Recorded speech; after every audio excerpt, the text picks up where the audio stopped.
राष्ट्रपति रामनाथ कोविंद ने ज्वालामुखी चंगर क्षेत्र तहसील खुंडिया के अमित सिंह राणा को सोमवार को शौर्य चक्र से सम्मानित किया। अमित सिंह राणा के पिता केवल सिंह राणा और माता पवन कुमारी है। उनकी पत्नी का नाम मीनाक्षी राणा है।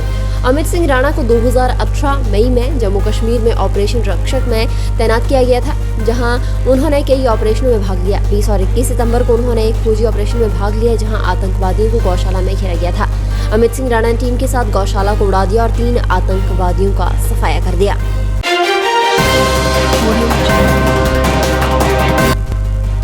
हिमाचल प्रदेश में जल्द ही खाद का संकट खत्म हो जाएगा। प्रदेश सरकार ने लाखों किसानों और बागवानों की जरूरत की खाद गुजरात और महाराष्ट्र से मंगवाई है। पहले 3 चरण में 3 किस्म की 23,000 मीट्रिक टन खाद मंगवाई गई है। इसके अलावा होशियारपुर से भी सप्लाई पहुंच गई है। कांगड़ा, हमीरपुर, ऊना और चंबा के किसानों को खाद की आपूर्ति की जा चुकी है। अब शिमला, सिरमौर और किन्नौर के लिए खाद भेजी जाएगी।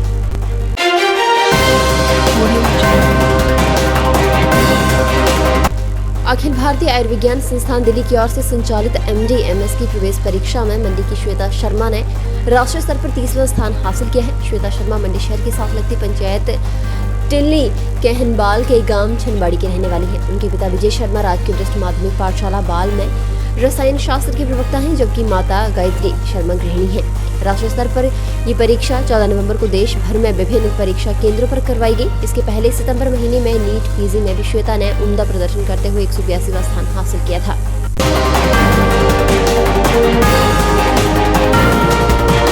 गुर्बत भरा जीवन कैसा होता है, ये कोई सोहन सिंह से पूछे। BPL योजना में शामिल होने पर भी खुद का आशियाना नहीं, बेटियों को पढ़ाने तक के पैसे नहीं, 2 वक्त की रोटी का गुजारा भी दिहाड़ी से चल रहा है। कभी शिमला तो कभी पंचायत में किसी अन्य के घर कामकाज कर 9 सदस्य परिवार का पेट पाल रहा है। भले ही सरकार हर गरीब तक आवास योजना का लाभ पहुंचाने के दावे कर ले, लेकिन सोहन सिंह को आज तक इस योजना का लाभ नहीं मिल सका। 6 बेटियों और 1 बेटे के पिता सोहन सिंह पत्नी के साथ पिछले 15 साल से दूसरे के घर में शरण लेकर रह रहे हैं। रेणुका विधानसभा क्षेत्र के दुर्गम भाटगढ़ पंचायत के बांध गांव के रहने वाले सोहन सिंह पुत्र हीरा सिंह को 2017 में पंचायत ने BPL श्रेणी में दर्ज किया, लेकिन आवास के लाभ से कोसों दूर है।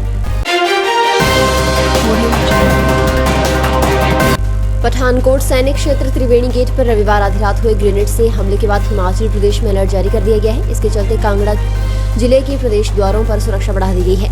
अन्य सुरक्षा और गुप्तचर एजेंसियों को अलर्ट रहने के लिए कहा गया है। गौर है कि पठानकोट सैनिक क्षेत्र त्रिवेणी गेट पर रविवार रात को ग्रेनेड से हमला हुआ। इस दौरान ग्रेनेड फेंकने के बाद वे लोग वहां से भाग गए। ये हमलावर किस और भागे हैं, इसकी कोई जानकारी नहीं है। हालांकि पठानकोट पुलिस सेना के साथ मिलकर क्षेत्र में CCTV फुटेज की जांच कर रही है। पठानकोट के सबसे नजदीकी क्षेत्र हिमाचल प्रदेश का जिला कांगड़ा ही है। इसे देखते हुए कांगड़ा पुलिस ने भी बॉर्डर पर हाई अलर्ट जारी कर दिया है। सब्सक्राइब करें हमारे YouTube चैनल को और ताज़ा खबरों की नोटिफिकेशन पाने के लिए प्रेस करें बेल आइकन को। हिमाचल प्रदेश के सरकारी स्कूलों में मल्टीटास्क वर्करों की भर्ती प्रक्रिया शुरू हो गई है। सरकार की ओर से स्वीकृत 8,000 पदों में से 50% पद मुख्यमंत्री की अनुशंसा पर भरे जाएंगे। इन 4,000 पदों को शिक्षा विभाग पहले भरेगा। शेष 4,000 पदों को कुछ दिन बाद आवेदन मांगे जाएंगे। मुख्यमंत्री कार्यालय सहित शिक्षा विभाग के पास कई आवेदन मिले हैं। भर्ती नियमों को पूरा करने वाले आवेदकों के दस्तावेजों की जल्द छंटनी प्रक्रिया शुरू हो जाएगी। मुख्यमंत्री की अनुशंसा वाले आवेदकों को भी भर्ती नियमों को पूरा करना होगा। हिमाचल प्रदेश में सभी कर्मचारियों का 5 लाख रुपए तक का दुर्घटना बीमा होगा। राज्य वित्त विभाग ने स्व व्यक्तिगत दुर्घटना बीमा योजना के नवीकरण की अधिसूचना जारी कर दी है। नियमित, अनुबंध, दिहाड़ीदार, अंशकालिक और तदर्थ कर्मचारियों के लिए व्यवस्था की गई है। इसके अनुसार इस योजना को आवश्यक आधार पर लागू किया जाएगा। इन तमाम वर्गों के कर्मचारियों के नवंबर महीने के वेतन, दिहाड़ी और मानदेय से 200 रुपए प्रति प्रीमियम के रूप में काटे जाएंगे।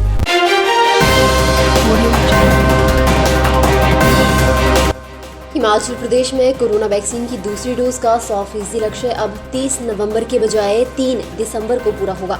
4 दिसंबर को इस उपलक्ष्य में मंडी के एक कार्यक्रम में आयोजित किया जाएगा। केंद्रीय स्वास्थ्य मंत्री डॉक्टर मनसुख मांडविया और भाजपा के राष्ट्रीय अध्यक्ष JP नड्डा मौजूद रहेंगे। ये कार्यक्रम सुबह 11 बजे होगा, जिसमें डॉक्टर मनसुख मांडविया कुछ लाभार्थियों को भी सम्मानित करेंगे। किन्नौर और सोलन जिले में 100% लोगों को दूसरी डोज लग चुकी है। शिमला, ऊना में 93%, जबकि अन्य जिलों में 83% से ज्यादा लोगों को वैक्सीन की दूसरी डोज लग चुकी है। लक्ष्य पूरा होने के बाद भी वैक्सीन लगाने का कार्यक्रम जारी रहेगा।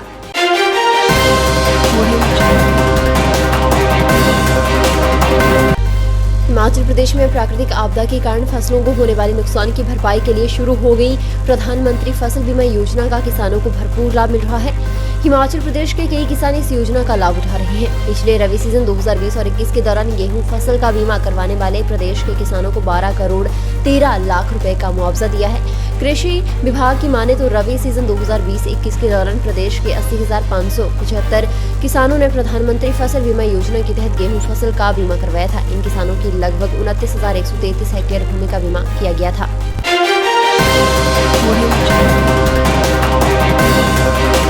प्रदेश के कुल्लू और लाहौल स्पीति जिलों के लिए लोगों के लिए एक बड़ी खुशखबरी है कि क्षेत्रीय अस्पताल में अब हिप रिप्लेसमेंट में सफल सर्जरी संभव है। ऐसा ही कारनामा अस्पताल के सर्जन डॉक्टर अभिषेक बधान ने करके दिखाया है, जब उन्होंने पिछले 3 सालों से बिस्तर पर पड़ी नैना का पूरा बायां हिप बदल कर एक सफल सर्जरी को अंजाम दिया।